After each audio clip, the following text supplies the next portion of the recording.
Wabarakatuh. Alhamdulillah, alhamdulillahilladzi hadana lihada wa ma kunna linahtadiya laula an hadana Allah. Ashhadu an la ilaha illallah wa ashhadu anna Muhammadan abduhu wa rasuluh. Allahumma salli wa sallim wa barik wa zid wa an'im ala rasulina wa qurrati a'yunina Muhammadin sallallahu alaihi wasallam wa ala man sara ala nahjihi wa tamassaka bi sunnatihi ila yaumiddin.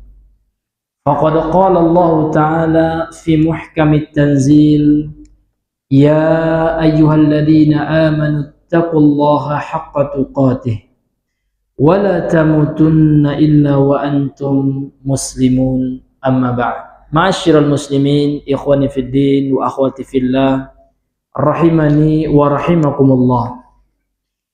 Marilah kita awali kajian kita dengan mengucapkan alhamdulillah sebagai syarat syukur dengan lisan kepada Allah Subhanahu wa taala, bahwasanya Allah Subhanahu wa taala dengan seluruh nikmatnya, dengan hidayah darinya, Allah mudahkan kita untuk hadir di masjid ini dalam rangka untuk mendekatkan diri kepada Allah Subhanahu wa taala. Yakinlah ma'asyiral muslimin yang Allah muliakan, tidaklah mampu kita melangkahkan kaki kita hadir di masjid ini melainkan semata-mata hidayah dari Allah Subhanahu wa taala. Maka untuk itu wajib kita bersyukur dengan lisan kita memuji Allah, bersyukur dengan hati kita meyakini seluruh nikmat ini datang dari Allah, kemudian bersyukur dengan anggota tubuh kita memanfaatkan nikmat Allah ini untuk meningkatkan ketakwaan dan keimanan serta ketaatan kita kepada Allah. Kemudian salawat dan salam tidak lupa dan selalu kita berdoa kepada Allah, Allahumma ya Allah salli ala Muhammad, limpahkan salawat kepada Muhammad SAW. Salawat Allah kepada Nabi Muhammad adalah pujian. Salawat Allah kepada Nabi Muhammad adalah sana'uhu inda malakil a'la. Pujian Allah kepada Nabi Muhammad di sisi malaikat yang tinggi. Jadi Allah itu berada di langit, Allah itu berada di atas arasnya, dan di bawah aras itu, arasnya dipikul oleh para malaikat sebagaimana Allah sebutkan dalam Al-Quran. Kemudian Allah Subhanahu wa ta'ala itu tinggi sifatnya, Allah memiliki sifat yang ulia, yang tinggi, dan inilah akidah yang sesuai dengan Al-Quran. Allah itu fis sama, di langit, dan Allah itu di langit, Allah tidak butuh langit, namun Allah berada di atasnya. Kemudian ma'asyiral muslimin yang dimuliakan oleh Allah Subhanahu wa taala, kita kembali melanjutkan pembahasan dari kitab Al-Mulakhas fi Syarh Kitab Tauhid, yang mana kita masih pada babu majaa minat taghlidz fi man abadallah inda qabri salihin atau qabri rajulin salihin fa kaifa idza abadahu. Bismillah. Bab majaa, apa saja dalil-dalil yang datang dari hadis Nabi sallallahu alaihi wasallam minat taghlidz, yang menjelaskan tegasnya larangan dari Nabi sallallahu alaihi wasallam bagi orang yang beribadah di sisi kuburan orang saleh.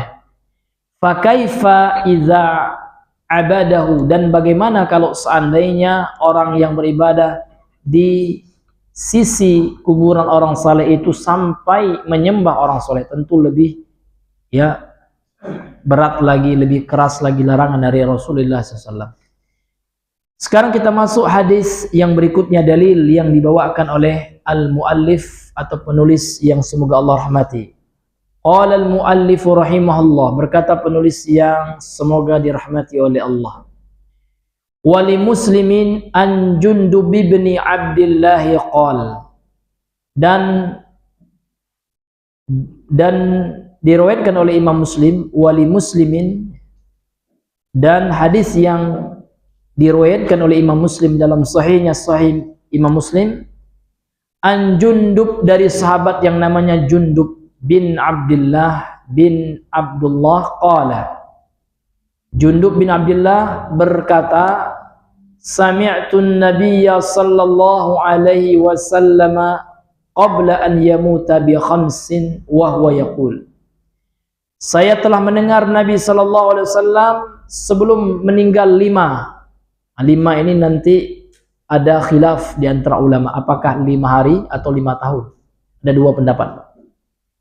Jadi Jundub bin Abdullah berkata, saya telah mendengar Nabi sallallahu alaihi wasallam sebelum meninggal 5 hari. Kita ambil aja pendapat yang mengatakan 5 hari, maka kita terjemahkan dengan 5 hari ya.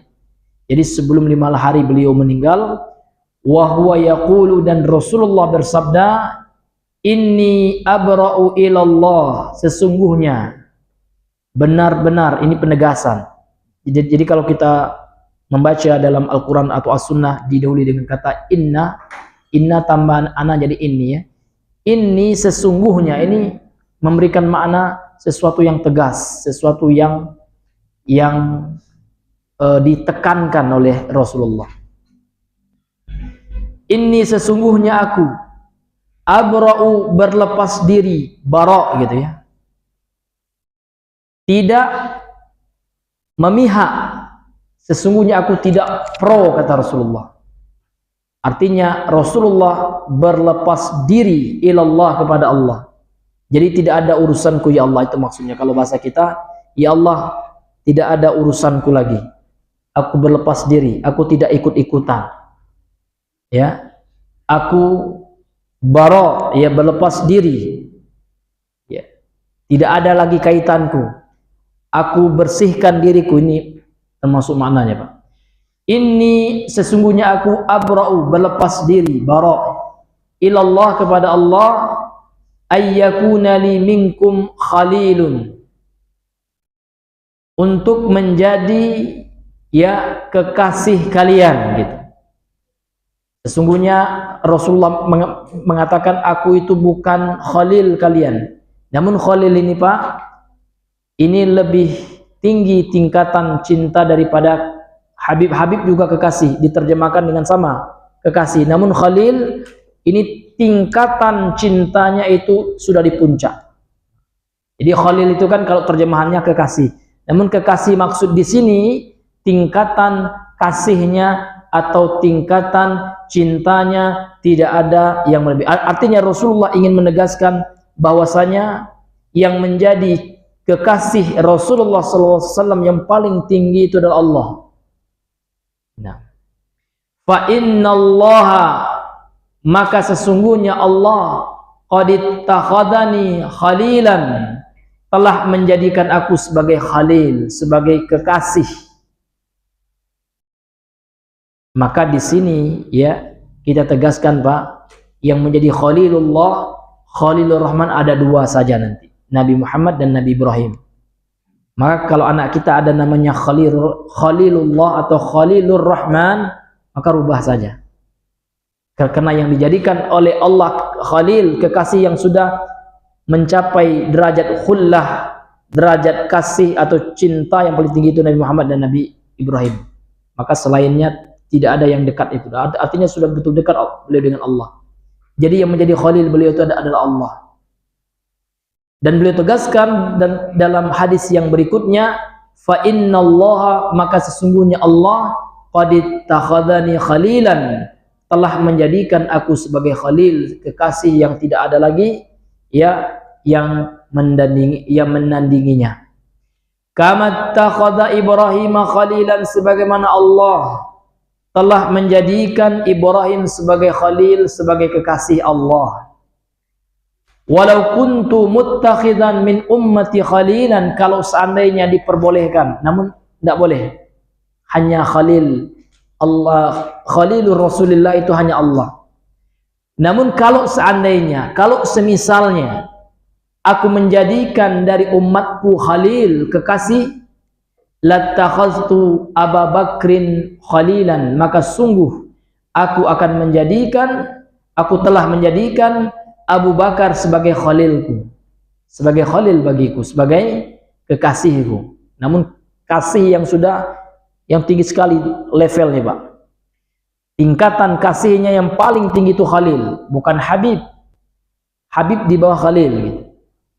Ala, maka perhatikanlah, ketahuilah gitu ya. Wa inna man kana qablakum, sesungguhnya orang-orang sebelum kalian, kanu, dahulu mereka, yattakhiduna, menjadikan kubur anbiya'ihim masajidah, kuburan-kuburan para nabi mereka sebagai masjid. Ala, ketahuilah, fala tattakhidul qubur masajida, janganlah, maka janganlah, ini ada larangan, Pak ya, ini lamun nahi ini. Maka janganlah, kata Rasulullah, kalian menjadikan kuburan-kuburan sebagai masjid. Fa inni, maka sesungguhnya, anhakum, aku larang kalian, andzalika, dari melakukan perbuatan itu. Jadi Bapak Ibu yang dimuliakan oleh Allah Subhanahu wa taala, pernyataan Rasulullah di statement akhir dari redaksi hadis ini, ya, beliau mengingatkan kepada para sahabatnya, termasuk kita sebagai umatnya yang beliau wariskan hadis ini, untuk sekali-kali tidak menjadikan kuburan para nabi sebagai tempat ibadah, apalagi kuburan manusia yang tingkatan ketakwaannya di bawah Nabi sallallahu alaihi wasallam, dari para nabi, dari para sahabat di bawah nabi, tentu tidak boleh juga. Di bawah sahabat lagi tabi'in, di bawah tabi'in, atba'u tabi'in, kemudian para wali, para aulia, kemudian para ulama, kemudian para hukama, ahli hikmah dan semisalnya, para zuhad, orang-orang yang zuhud, ya, tidak boleh kita jadikan kuburan mereka itu sebagai tempat kita khususkan untuk sholat menghadapnya, na'udzubillah, atau kita jadikan mereka perantara dalam berdoa kepada Allah Azza wa Jalla. Na'udzubillah, summa na'udzubillahi min dzalik. Ma'asyiral muslimin, ikhwani fid din wa akhwati fillah, rahimani wa rahimakumullah. Kemudian kita lanjutkan kepada syarah dari hadis ini, berkatan dari Asy-Syaikh Dr. Shalih Al-Fauzan hafizahullah. Qala asy-syarihu hafizahullah taala, tarajimu, ya, tarajim jamak dari tarjamah, artinya biografi singkat dari perawi hadis ini, dari rawi daripada hadis ini, yaitu sahabat Jundub bin Abdullah. Beliau berkata, awalan, pertama, Jundubun huwa, Jundub adalah, dia adalah namanya adalah Jundub ibnu Abdullah. Jundub bin Abdullah bin Sufyan al-Bajaliyu, sahabiyun masyhur. Nama beliau adalah Jundub. Nah, jadi Bapak Ibu kalau ingin bikin nama anak, ya sekali-kali bikin nama Jundub, kan jarang, Pak ya. Nama anaknya siapa, Pak? Jundub. Masya Allah, ini nama sahabat, Pak. Ya, perawi hadis. Jundub nama pendek, Pak. Namun yang panjang itu nasabnya, nama ayahnya, kakeknya gitu ya. Jadi nama orang Arab itu pendek-pendek sebenarnya, Pak. Jundub bin Abdullah, nama sahabatnya Jundub, ayahnya Abdullah bin Sufyan, kakeknya Al-Bajaliyu, ya, dari, ya, Bani Bajal gitu. Nama kabilahnya, sukunya Bajal, maka dinisbahkan Al-Bajaliyu kepada beliau.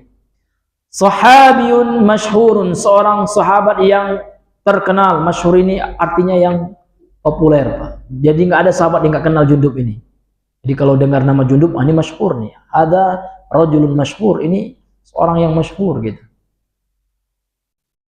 Mata ba'da sittin, beliau meninggal setelah 60. Ada dua maknanya, boleh jadi setelah usianya 60 tahun, dan bisa jadi setelah tahun 60 Hijriah.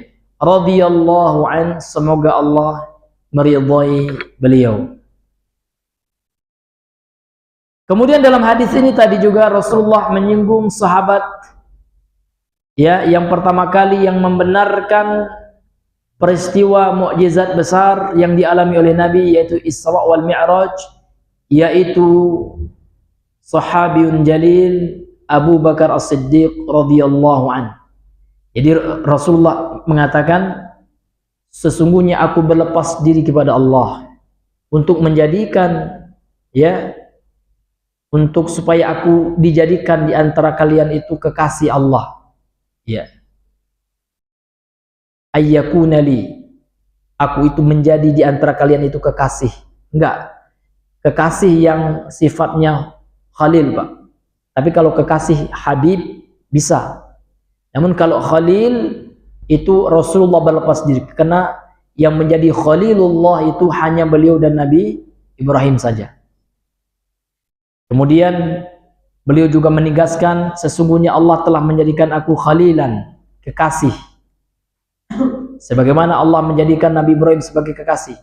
Kemudian Nabi mengandai-andaikan, memisalkan, kalau semisalnya, kalau seandainya aku menjadikan ya dari umatku seorang khalil, maka akan aku jadikan Abu Bakar sebagai kekasihku. Namun khalil ini Pak, kasih yang sudah level atas gitu ya. Istilahnya itu tidak ada lagi yang mencapai derajat kasih yang melebihi khalil. Ini ma'asyiral muslimin yang Allah muliakan. Sehingga di sini juga beliau akan menjelaskan kepada kita pensyarah kitab ini, Syekh Shalih Al-Fauzan, tentang biografi singkat daripada Abu Bakar. Jadi Abu Bakar ini Pak, ini ya bukan nama asli, kunyah beliau.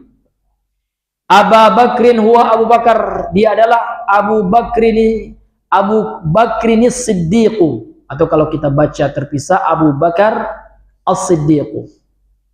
Ini kunyah beliau Abu Bakar itu Pak. Kemudian laqab atau gelar yang diberikan oleh Rasulullah kepada beliau adalah As-Siddiq, yang sangat jujur. Jujur dia, tidak pembohong, dan yang membenarkan. Ada dua mananya, jujur dan yang membenarkan. Membenarkan seluruh apa yang disampaikan oleh Nabi tanpa menggunakan logikanya, tidak. Namun beliau membenarkan dengan pendekatan iman, ya, dengan pendekatan iman, didahulukan keyakinan. Beda dengan orang musyrik. Kalau orang musyrik, masa ya cuma semalam katanya dari Mekah, dari Mesir Haram ke Masjid Aqsa, ini jauh, ini tidak masuk akal ya. Tapi kalau Abu Bakar enggak, kalau yang bilang itu adalah Rasulullah ya, maka Allah mampu. Jangankan semalam ya, sedetik pun kalau Allah mampu bisa Pak. Sebagaimana Allah berikan ya kekuatan dan kelebihan kepada jin ifrit. Jin ifrit menawarkan bantuan kepada Nabi Sulaiman sebelum berdiri dari kursinya, dari singgasana, dia mampu memindahkan singgasana Ratu Bilqis yang berada di kota Yaman. Jadi Bilqis itu Pak di Yaman itu, di Sabah itu. Sabah itu Pak berada di Ma'rib. Ma'rib itu tempat kami belajar dahulu. Maka sampai sekarang masih ada Pak, apa namanya, cagar wisata arasnya Ratu Bilqis, namun sudah bentuk batu-batu gitu kan. Jadi negeri Sabah itu di mana sekarang Pak? Ini bisa Bapak googling juga ya. Negeri Sabah itu sekarang di mana tempatnya Pak? Di Ma'rib. Ma'rib itu nama provinsi di Yaman. Itu jauh sekali dari Yaman ke Palestina, karena Nabi Sulaiman kerajaannya di mana Bang? Di Palestina. Itu lama, jauh kali itu. Jin ifrit ya kan, dalam Al-Quran Pak ya, menawarkan bantuan kepada siapa? Nabi Sulaiman, karena memang Nabi Sulaiman ini Allah berikan mukjizat untuk menguasai seluruh jin itu tunduk, ya kan? Tunduk di bawah kekuasaannya, bebas mau ngatur jin gitu.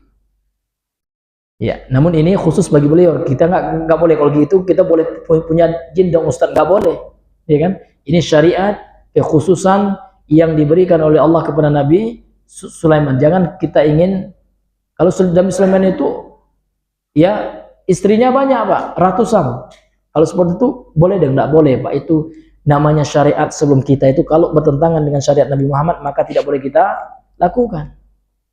Seperti syariat Nabi Musa juga. Kalau orang tobat itu disuruh bunuh diri kan gitu. Faqtulu anfusakum gitu. Fataba ila bari'ikum. Disuruh bunuh diri. Ya kan? Nah, ini tidak boleh lagi dalam syariat Islam. Haram hukumnya. Bunuh diri itu na'udzubillah, Pak. Ada dua kemungkinan. Bisa orang yang bunuh diri itu masuk neraka kekal kalau dia menghalalkan bunuh diri, ada juga yang tidak. Kalau dia tidak menghalalkan bunuh diri, na'udzubillah. Ya, itu termasuk dosa besar. Masyarul muslimin yang Allah muliakan. Artinya apa, Pak? Artinya mampu bagi Allah untuk memperjalankan beliau. Dan Abu Bakar benarkan. Jin Ifrit saja mampu, Pak, ya, dari Yaman pindahkan singgasananya Ratu Bilqis kemana? Ke Palestina, Pak. Sebelum Nabi, lihat, Pak, ya. Jangan kan satu malam, ya. Sebelum Nabi berdiri dari kursinya. Namun ada pula orang yang Allah berikan, ya, kelebihan karamah, mampu memindahkannya sebelum beliau mengedipkan matanya. Luar biasa. Ini disebutkan dalam Al-Quran, ya, Pak, ya. Subhanallah. Nah, jangankan pindah. Dan Mekah, kalau kita googling, Pak, ya, kita lihat map itu, Mekah ke Palestina itu lebih dekat daripada Yaman kemana? Ke Palestina. Coba, Pak, bisa dilihat sekarang itu kan. Itu mampu, ya. Apalagi semalam, ya. Maka penolakan orang kafir Quraisy itu nggak masuk akal juga gitu, ya. Allah mampu, itu kan Allah yang memperjalankan. Kan lailan. Subhanalladzi asra bi abdihi lailan minal masjidil haram ilal masjidil aqsa alladzi barakna haula. Kan semalam aja dalam surah Al-Isra itu. Mampu apa? Allah memperjalankan. Jangankan Allah, ya. Orang di masa Nabi Sulaiman pun mampu memindahkan itu, Pak, ya. Sebelum Nabi Sulaiman menggerakkan kelopak matanya, lihat, sebelum berkedip gitu, subhanallah. Apalagi Allah, kan Allah tentu mampu lagi, ya kan. Mungkin sebelum kita bernapas mampu Allah Maha Kuasa. Ini, ya, kalau seandainya mereka main logika, artinya, ya, apa yang Allah tetapkan dalam syariat ini Pak, ini masuk logika semuanya. Namun terkadang logika kita yang belum sampai, otak kita masih pendek sumbunya, Pak, ya. Karena setiap syariat ini, Pak, pasti ada hikmahnya. Namun ada hikmahnya itu yang otak kita belum sampai gitu. Ya, ini termasuk kaidah akidah Ahlussunnah bahwasanya setiap syariat yang Allah tetapkan, Pak, ini adil semuanya. Harus kita yakini, penuh dengan keadilan. Allah menyuruh kita melakukan tauhid, ya, mengesahkan Allah, itu adil. Allah menetapkan hukum-hukumnya adil semuanya. Hukum potong tangan bagi pencuri itu adil, Pak, ya. Namun terkadang akal manusia ini, Pak, ya, belum sampai akalnya kepada memahami hikmah, rahasia, alasan di balik itu. Masyarul muslimin yang Allah muliakan. Kita kembali kepada pembahasan kita. Jadi Abu Bakar disebutkan dalam hadis ini sehingga biografinya pun disebutkan oleh beliau. Jadi Abu Bakar itu siapa? Nama aslinya namanya Abdullah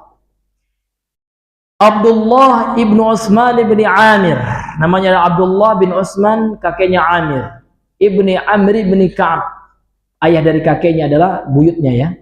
Amir, ya, Amr. Amir itu kakeknya, Amr, ya, buyutnya. Ibni Ka'ab, ayah dari buyutnya. At-Taimi, beliau dari suku At-Tamim. Ini At-Taimi ini nisbah kepada Bani Tamim. Dan disebutkan di dalam hadis Nabi, salah satu kabilah yang amat sangat keras permusuhannya terhadap Dajjal di akhir zaman adalah dari Bani Tamim ini. Dan penulis kitab ini ternyata nasabnya juga dari Bani Tamim. Jadi Syekh Muhammad bin Abdul Wahab ini. Beliau juga, ya, At-Taimi atau At-Tamimi. Sama, At-Taimi, ya kan? At-Tamimi itu sama. Dari Bani Tamim. Itu kabilah, salah satu kabilah Quraisy itu, yang sangat, ya, keras. Nanti kata Nabi dalam hadisnya sahih, permusuhannya sangat keras terhadap Dajjal. Nggak bisa Dajjal mempengaruhinya, ya, Dajjal, ya. Nah, baik, hadirin yang dimuliakan oleh Allah Subhanahu wa taala. Kemudian kata beliau, khalifatu Rasulullah, beliau adalah pengganti Rasulullah sallallahu alaihi wasallam wa afdalus sahabati, dan para sahabat, dan sahabat yang paling utama di antara seluruh para sahabat itu Abu Bakar. Khilafan lisyiah, berbeda dengan keyakinan Syiah laknatullah alaihi. Ya, karena Syiah laknatullah merendahkan Abu Bakar. Yang nomor satu Ali katanya, naudzubillah. Padahal Rasulullah sallallahu alaihi wasallam mengatakan afdalus sahabah itu adalah Abu Bakar. Sementara Syiah, naudzubillah ya, enggak apa ya. Sementara Syiah menuduh memfitnah Abu Bakar yang membunuh Fatimah. Iya Pak, ada datanya kita. Ya, naudzubillah, fitnah yang kejam ya. Maka hati-hati Pak ya kita terhadap Syiah. Tidak ada toleransi dengan Syiah. Ya, makanya kami memberikan nasihat kepada orang masa apa ya, mudah-mudahan ayo kita, naudzubillah, enggak ada Pak. Selama orang itu mencaci sahabat, menghina sahabat, tidak ada toleransi. Jangan ya ada mudahanah, bermudah-mudah terhadap Syiah. Itu musuh dalam selimut itu. Ya kan? Mengaku Islam namun bukan Islam yang mereka tampakkan. Naudzubillah Pak. Sangat keji tuduhan mereka terhadap sahabat. Apalagi terhadap Bunda Aisyah. Apalagi terhadap Abu Bakar nih Pak. Oh, ya. Setiap kali kita mencaci Abu Bakar itu zikir yang paling afdal. Menurut Syiah, afdalul zikri sabbu sahabah. Sabbu Abu Bakar, Umar, Utsman, ya. Zikir yang paling afdal itu Pak mencaci Abu Bakar finnar, Abu Bakar itu pahalanya banyak menurut. Maka nggak ada toleransi Bapak Ibu yang dimuliakan oleh Allah Subhanahu wa taala. Wa afdalus sahabati bil ijma', ya. Jadi Abu Bakar adalah sahabat yang paling utama, ini berdasarkan ijma'. Ini dalil Pak ya. Ijma' itu hujjah di dalam agama kita setelah sunnah, Quran, sunnah, ijma'. Maka seluruh para sahabat sepakat ini Pak ya. Atah Ali pun sepakat. Ali bin Abi Thalib itu luar biasa, ya kan? Sahabat yang sangat mencintai sahabat yang lain. Nah, bahkan Ali bin Abi Thalib menamai anaknya dengan Umar, Utsman, gitu ya. Ini luar biasa. Kemudian ma'asyiral muslimin yang Allah muliakan, mata sanata salasata asyar. Ya, beliau meninggal pada tahun 13 Hijriah. Walahu salasun wasittuna sanatan. Ya. Beliau berusia 63 tahun radhiyallahu an, semoga Allah meridhoinya. Jadi dalam hadis ini Pak, Jundub bin Abdullah mengatakan, saya mendengar Rasulullah sallallahu alaihi wasallam sebelum beliau meninggal 5 bi khamsin ay khamsi layalin. Pendapat yang pertama, ini pendapat yang kuat nih Pak ya, 5 hari sebelum meninggal. Waqila, ini qila ini Pak, kalau kita katakan qila, dikatakan, ini dalam ilmu hadis ini dikatakan sighatut tamrid, namun maknanya ini lemah ya. Ini ada juga pendapat namun lemah. Waqila, dan dikatakan ada ulama yang berpendapat ya, khamsi sinin, sebelum meninggal beliau, 5 tahun sebelum meninggalkan gitu. Namun ini pendapat yang lama, yang kuat adalah khamsi layalin, 5 malam sebelum beliau wafat. Jadi Jundub bin Abdullah mendengarkan hadis ini 5 malam. 5 malam ini sama dengan 5 hari, sama aja ya. 5 hari sebelum Rasulullah SAW wafat. Berarti apa Pak? Berarti di akhir hayat beliau, di detik-detik terakhir beliau di dunia ini, beliau tetap mengingatkan sahabatnya, termasuk kita umatnya, akan bahayanya kesyirikan. Ya. Yang mana syirik itu Pak? Menjadikan kuburan-kuburan para nabi sebagai masjid. Masjid itu Pak kan isim namanya, kalau dalam bahasa Arab ismul makan. Isim makan itu artinya kata keterangan tempat gitu ya. Asalnya dari sajada yasjudu, sujudan, sajidun, masjudun, usjud, la tasjud. Ya. Masjidan, masjidan. Jadi masjid itu tempat sujud kan gitu. Jadi orang-orang Nasrani, orang-orang Yahudi, mereka sujud. Ya, mereka sujud ini simbol daripada ibadah. Sujud kepada kuburan para nabi mereka. Ini Nabi saja dilarang. Kenapa dilarang? Ini adalah wasilah kepada syirik. Karena seluruh wasilah atau seluruh sarana yang mengantarkan kepada kesyirikan itu haram. Yaitu hukumnya haram, hadirin yang dimuliakan oleh Allah. Karena syirik itu haram. Makanya ada kaidah yang dirumuskan oleh para ulama, ya, setiap ya sarana yang mengantarkan kepada sesuatu yang haram, maka hukum sarana itu haram juga. Sebaliknya, setiap sarana yang mengantarkan kepada hukum wajib, maka hukumnya juga wajib. Sebagaimana kaidah yang masyhur di tengah-tengah para ulama kita, ma la yatimmu bihil wajibu illa bi fahuwa wajibun. Sesuatu yang tidaklah sempurna yang wajib kecuali dengannya, makanya ini ya kan, yang menyempurnakan yang wajib ini hukumnya juga wajib. Ini ma'asyiral muslimin yang dimuliakan oleh Allah Subhanahu. Contoh Pak, kita sholat hukumnya apa Pak? Wajib. Kita tidak akan sempurna sholat kita kecuali dengan belajar ya ilmu tentang sholat, sifat sholat Nabi. Berarti mempelajari sifat sholat Nabi juga ini contoh realnya atau contoh sederhananya seperti itu. Demikian juga sebaliknya, sesuatu yang haram, segala yang mengantarkan kepada yang haram, hukumnya juga haram. Termasuk ini Pak ya, menjadikan kuburan para nabi sebagai masjid. Ma'asyiral muslimin, kemudian dalam hadis ini juga Rasulullah bersabda, inni abra'u ay amtani'u, aku menahan diriku, itu arti amtani'u, aku menahan diriku. Wa unkiru, kemudian makna yang kedua kata beliau, dan aku mengingkari. Apa yang diingkari oleh Nabi? Menjadikan selain Allah sebagai khalil beliau, ya, sebagai kekasih yang paling tinggi, karena kekasih beliau itu hanya Allah saja, ya. Karena dalam hadis, ya, dalam redaksi hadis yang berikutnya beliau menegaskan, fa innallaha, karena sesungguhnya Allah qad ittakhadani khalilan, telah menjadikan aku sebagai khalil, gitu ya.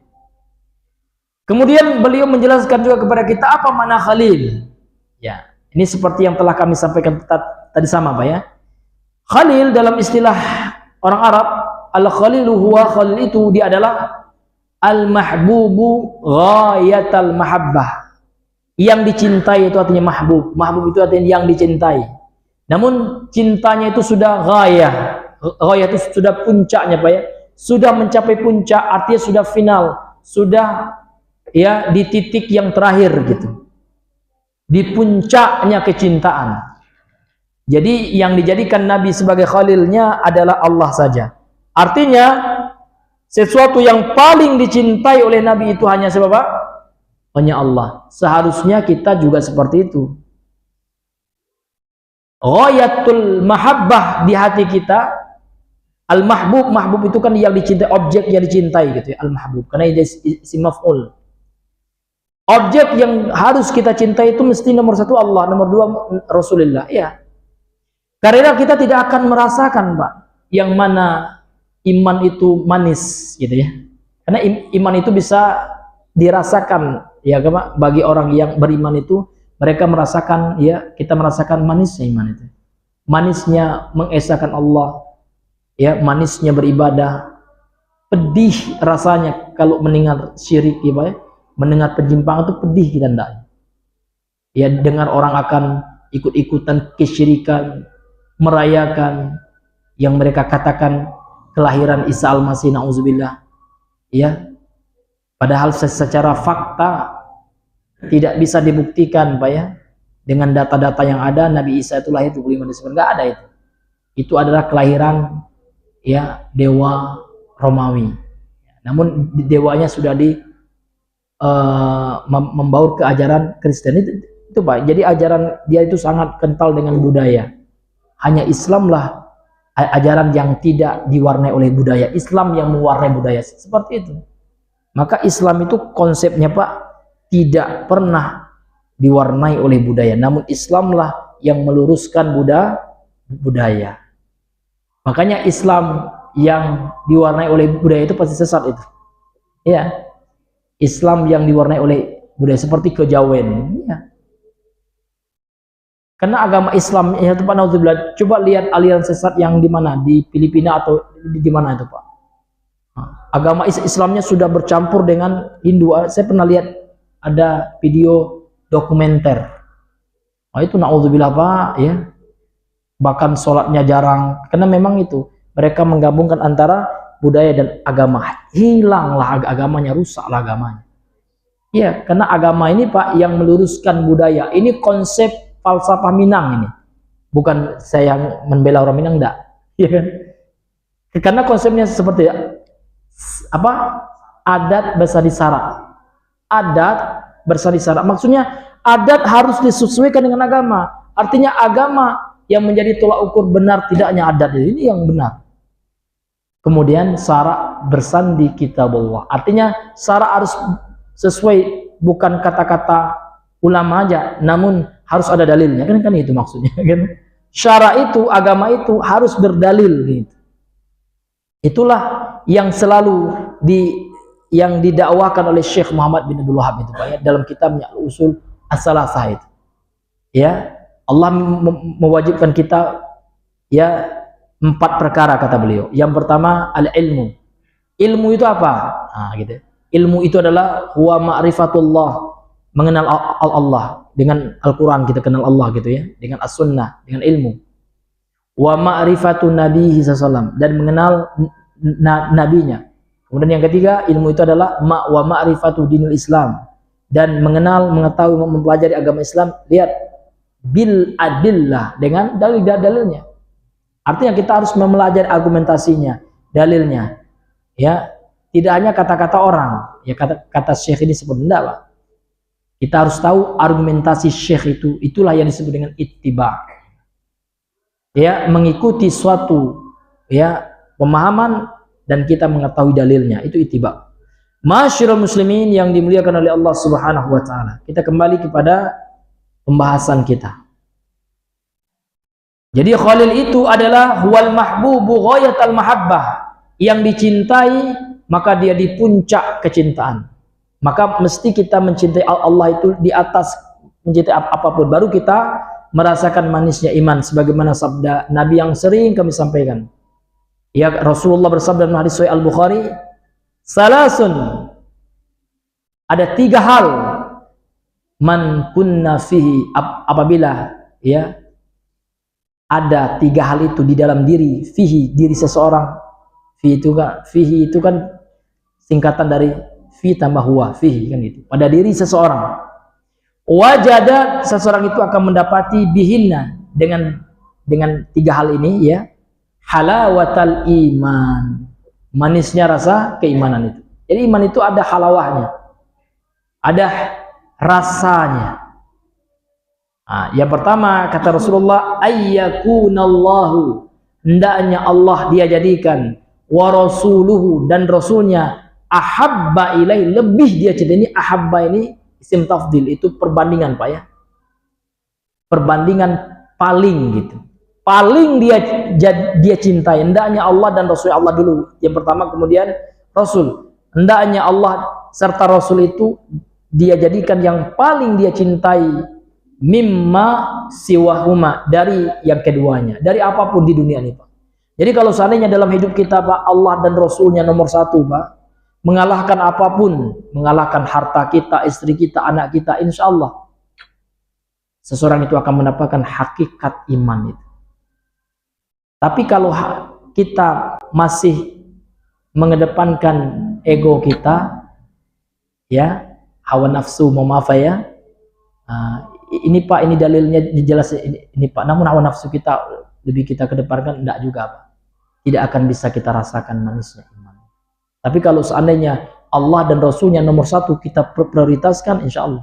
Kemudian yang kedua apa Pak, ini sering kami sampaikan, ayyuhibbal mar'a, dia mencintai seseorang, la yuhibbuhu illa lillahi, dia tidaklah mencintainya melainkan niat dia mencintainya, dasar dia mencintainya, dorongan dia mencintai saudaranya lillah, karena Allah. Baru Pak, kalau seandainya ukuran kita mencintai saudara kita karena ada simbiosis mutualisme gitu ya, atau istilah orang di lapau gitu ya, orang di kedai nasi gitu ya, atau di kedai domino kalau di Padang dia, ya ada udang di balik bakwan kan gitu. Kita mencintai orang itu kenapa? Karena ada duitnya Pak. Nah, kalau seperti itu belum Pak ya, belum akan kita rasakan manisnya ukhuwah Islamiyah itu. Tapi kalau kita mencintai dia karena Allah betul ya, karena Allah saya cintai dia, insya Allah Pak, baik itu istri kita, anak kita, ya, maka ketika salah akan kita ingatkan. Itu ciri orang cinta karena Allah. Ketika saudaranya salah diingatkannya. Tapi kalau cintanya kena uang, lantak dinyolah ya. Berarti Anda dapat duitnya gitu ya.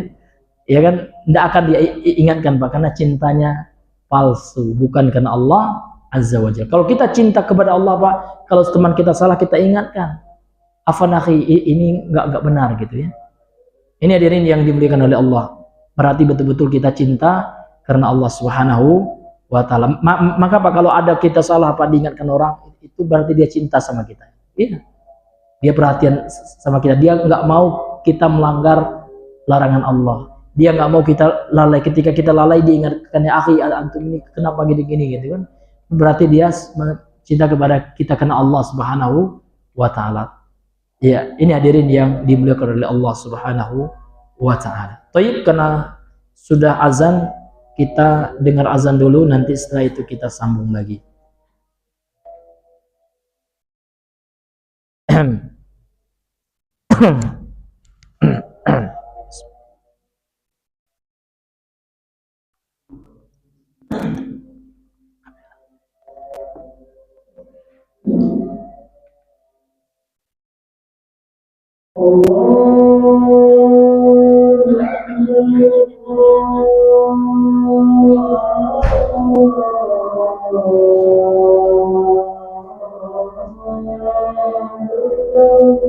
Allahu Akbar, Allah.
La haula wa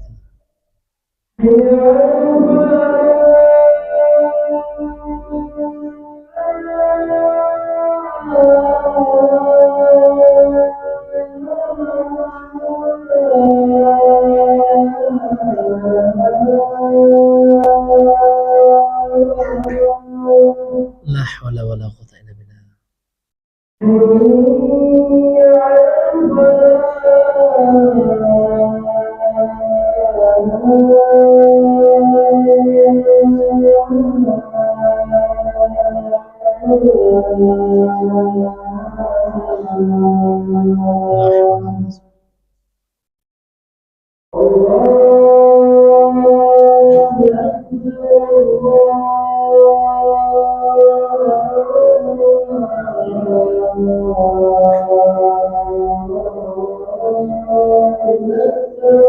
Allahu Akbar.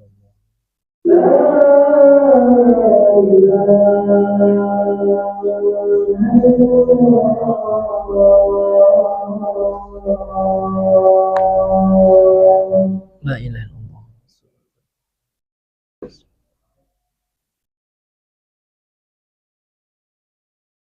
Bismillah. Ya, kita lanjutkan.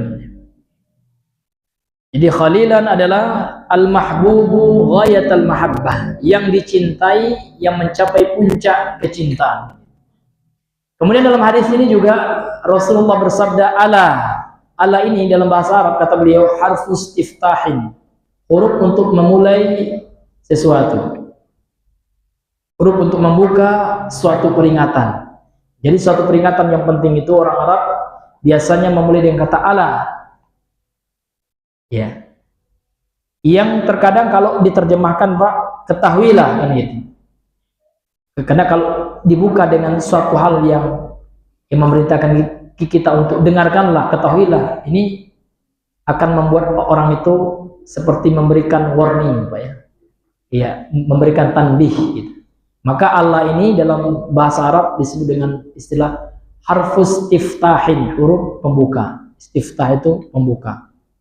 Kemudian ala itu juga dikatakan oleh ulama bahasa Arab, kata beliau, dengan istilah watanbih, harfut tanbih, huruf yang memberikan peringatan, ya, yang memberikan peringatan supaya orang-orang yang mendengarkan apa yang beliau sabdakan ini, ya, betul-betul dia dalam keadaan perhatian, Pak. Dia betul-betul memperhatikannya. Ya, sehingga fokus perhatiannya dan dia fokus menyimak apa yang disabdakan oleh Nabi. Maka digunakanlah oleh Nabi bahasa ala wa inna man kana qablakum, ketahuilah sesungguhnya orang-orang sebelum kalian, kanu dahulu mereka yattakhiduna qubur anbiya'ihim masajidah, menjadikan kuburan-kuburan para nabi mereka sebagai tempat mereka beribadah. Mangkana qablakum, yakni yang orang-orang sebelum kalian, maksudnya beliau memaksudkan adalah al-yahuda wan nasara, yaitu orang-orang Yahudi dan Nasrani. Yattakhiduna qubura anbiya'ihim masajidah, mereka menjadikan kuburan-kuburan para nabi mereka sebagai masjid. Bisolati indaha, dengan mereka lakukan solat di sisi kuburan itu. Wa ilaiha, dan mereka sholat menghadap ke kuburan itu. Maka Nabi dalam Sahih Muslim tegas melarang, la tusallu ilal kubur, kata Rasulullah, jangan kalian sholat menghadap ke kuburan, wala tajlisu alaiha, dan jangan kalian duduk di atas kuburan. Maka duduk itu haram Pak dalam fikih Islam, ya, karena dilarang oleh Nabi, dan hukum asal larangan itu memberikan mana haram, pengharaman. Maka nggak boleh kalau seandainya kita lagi ziarah kubur duduk, jangan. Ya, jangan kita pernah duduk karena dilarang oleh Nabi. Apalagi sholat menghadap kuburan yang tidak ada dinding pembatasnya. Sehingga berdasarkan hadis ini ulama mengatakan haram hukumnya sholat di masjid yang ada kuburannya, kecuali kuburan itu di luar yang dibatasi dengan dinding atau jalan. Ini hadirin yang namun ulama berbeda pendapat kalau kuburan itu di pekarangan, Pak. Yang pertama, ulama sepakat tidak boleh kalau dia di pekarangan namun menghadap arah kiblat, ya, arah apa? Mihrab atau tempat imam, arah sholat kiblat. Walaupun di pekarangan itu tidak boleh. Tapi kalau kuburan di masjid nian, Pak, ini sepakat ulama tidak boleh, Pak. Ya. Kemudian kalau seandainya di pekarangan, ulama beda pendapat, ya. Kalau seandainya dia mengarah ke kiblat, semuanya sepakat tidak boleh. Namun kalau dia di pekarangan, namun di sisi ini terjadi perbedaan pendapat. Kalau Syekh Albani tetap tidak boleh, ulama kontemporer Pak ya. Kalau Syekh Mukbil boleh, namun yang dilarang kalau menghadap ke arah kiblat. Ala kulli hal ya, untuk kehati-hatian Pak. Ya, kalau ada yang mengharamkan, yang menghalalkan, maka lebih hati-hati itu kita mengambil al-ahwat Pak. Al-hawatnya apa? Jangan kita lakukan kan itu. Ini ma'asyiral muslimin yang dimuliakan oleh Allah Subhanahu wa taala. Maka tidak ada Pak ya dalam Islam itu kuburan itu dekat masjid, tidak ada. Kan kuburan Nabi di masjid itu. Ini yang salahnya ya. Kuburan masjid itu, kuburan Nabi itu ya adalah dikuburkan di mana beliau meninggal, dan ini adalah kewajiban bagi seluruh nabi, ketentuannya Pak, enggak hanya Nabi Muhammad. Jadi setiap nabi itu diwajibkan meninggal, diwajibkan dikuburkan di mana mereka meninggal. Dan qadarullah, Allah takdirkan beliau meninggal di rumah, di kamar Aisyah, di rumah beliau. Dan qadarullah rumahnya di samping masjid. Dan bukan dalam masjid itu, di samping masjid, dan ada batasnya. Namun sekarang masuk itu Pak karena perluasan masjid itu. Ini hadirin yang dimuliakan oleh Allah, bukan ya disengaja. Beda dengan kita sekarang Pak ya. Di antara kita, enggak semua kita ya, di antara kaum muslimin sengaja nian Pak ya, meninggal pewakafnya dikuburkan di depan masjid atau di pekarangan masjid. Ini beda konteks ya, beda sebab. Ini ma'asyiral muslimin yang Allah muliakan. Jadi maksud menjadikan kuburan para nabi sebagai masjid itu dengan sholat di sisi itu Pak, di sisi kuburan itu dia sholat. Dan sholat menghadap kuburan. Kemudian wabina'il masjid, dan mereka bangun masjidnya Pak, megah sekali. Bahkan ada dibangun itu kayak gedung gitu ya. Ada atapnya, ada penjaganya. Bahkan di Turki itu Pak dibunyikan merotal. Naudzubillah ya, itu khurafat ya, bid'ah, naudzubillah min dzalik. Wal qubab, dan dibangun kubah-kubah, kubah yang dari kubah. Kubah itu Pak seperti apa? Bangunan yang menaungi apa namanya itu kuburan itu. Ya, itu banyak sekali Pak kuburan yang dianggap wali di Yaman itu banyak, di Tarim. Kalau Bapak pergi ke Tarim itu, naudzubillah. Ya, ini Pak betul-betul ya, di Google aja Pak, di YouTube ada ya, betul-betul dibangun. Kemudian mereka kalau bahasa Minangnya barabab gitu ya, bergendang-gendang ini nah ya, di kuburan itu ya, lagu-lagu inilah, syair-syair gitu kan, tapi pakai rabab ya, pakai apa namanya itu, pakai alat musik, pakai rebana, pakai gambus ya. Ya, subhanallah Pak ya. Ya, begitunya ya. Pernahkah Abu Bakar di zaman Nabi sudah ada alat musik? Tidak pernah Pak. Sahabat ngumpul sama-sama, ayo kita main alat musik sambil ziarah. Tidak ada ziarah seperti itu. Sahabat itu Utsman bin Affan contohnya, ziarah itu nangis beliau ya Allah ya. Ya kan? Ini adalah penentuan ini kata beliau. Alam kubur itu alam penentuan. Kubur itu bisa menjadi raudhatun min riyadil jannah, bisa juga menjadi apa-apa hufrun min hufaril jahannam, bisa menjadi taman surga, bisa menjadi lubang dari lubang-lubang neraka jahanam. Maka kalau seandainya orang selamat dari azab kubur, kata beliau, di alam kuburnya selamat dia, maka setelahnya insya Allah ya akan lebih selamat dia. Namun kalau nggak selamat, setelahnya akan lebih sulit. Makanya beliau itu Pak kalau mendengar tentang neraka, kata ulama yang menceritakan tentang sahabat Utsman bin Affan itu, beliau tetap sedih juga, takut juga. Namun kalau ziarah kubur, bercerita tentang kubur, beliau jauh lebih sedih, jauh lebih takut ya. Nah, kita sekarang sebagian orang sufi ya malah main gendang pula, nauzubillah Pak ya. Ya, dan ini jauh dari petunjuknya para sahabat Nabi yang mulia. Maka kita mesti hati-hati Pak ya. Kita harus selektif dan mencari apa-apa, mencari guru. Jangan sampai kita jadikan guru seperti itu ya. Nauzubillah. Bahkan solawatnya Pak, ada nama orang sufi sekarang itu Pak, nauzubillah dia. Mafia solawat. Ada ketikanya. Wah ya Allah Pak, kayak di konser night club. Ya Pak, aku joget-joget gitu, nauzubillah ya. katanya salawat Nabi kok seperti itu, marah Nabi. Kita salawat, ya kan salawat itu ibadah. Bahkan Allah perintahkan orang beriman untuk bersalawat, innallaha malaikatahu yusholluna ala nabi ya ayyuhalladzina amanu shallu, bersalawat kalian. Oh, nun pakai musim-musim, auzubillah, buatlah geng-geng salawat banyak sekali. Habis salawat itu Pak salaman dengan cewek ibu kan mahram, cium tangan, auzubillah. Subhanallah, auzubillah Pak. Ngeri kita lihat zaman sekarang nih Pak, fitnah itu ya. Jadi agama ini Pak dia dicampur adukan dengan maksiat gitu ya. Itulah jadi bid'ah. Nauzubillah ya. Orang itu salawat itu Pak, hendaknya kita menitikan air mata kita. Kita bayangkan ketika kita mengucapkan salawat itu Pak, kita bayangkan ketika kita dikumpulkan di padang mahsyar. Ketika kita berbondong-bondong kelak menghadap Nabi Adam, tidak ada yang mau mendoakan menjadi sosok yang mewakili kita berdoa kepada Allah, hanya Nabi Muhammad waktu itu.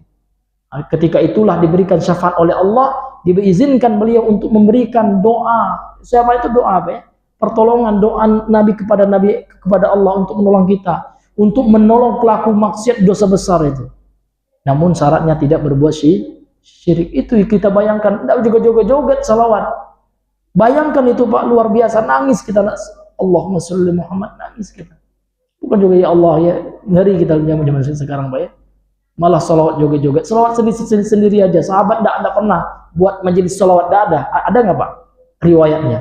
Abu Bakar buat majelis salawat apalah namanya gitu, kemudian pakai musik-musik sahabat, ya Allah ya kan, atau Abu Hurairah pakai gitar gitu ya, sampai sana ada Pak ya. Bahkan ya di hari Id saja ada anak kecil Pak bergendang, Abu Bakar merah matanya, apa itu? Namun Nabi mengatakan ini pengecualian. Kalau di hari raya atau walimah, kalau anak kecil yang belum balik main gendang itu diperbolehkan. Artinya kenapa sahabat marah? Tidak ada itu kebiasaan dari sahabat. Sahabat itu mereka tetap biasa nangis ya, terbiasa sholawat sendiri-sendiri. Gak ada orang yang lihat, jauh daripada yang namanya ria. Itu ria Pak ya, seolah dialah yang paling bersalawat. Tidak tahu dia kalau Ahlus Sunnah itu punya zikir pagi petang yang sekali salawat itu 100. Nggak tahu mereka gitu ya. Namun kan nggak dipublikasikan karena ibadah itu sendiri gitu. Kalau mereka buat mau majelis salawat gini-gini ya, seolah mereka yang paling bersalawat ya, si paling ya. Padahal kita itu ya dianjurkan, disunahkan untuk bersalawat minimal 100 Pak. Allahumma shallallahu alaihi wasallam. Iya, 100 itu. Dalam zikir pagi petang. Ini ma'asyiral muslimin yang dimuliakan oleh Allah Subhanahu wa taala.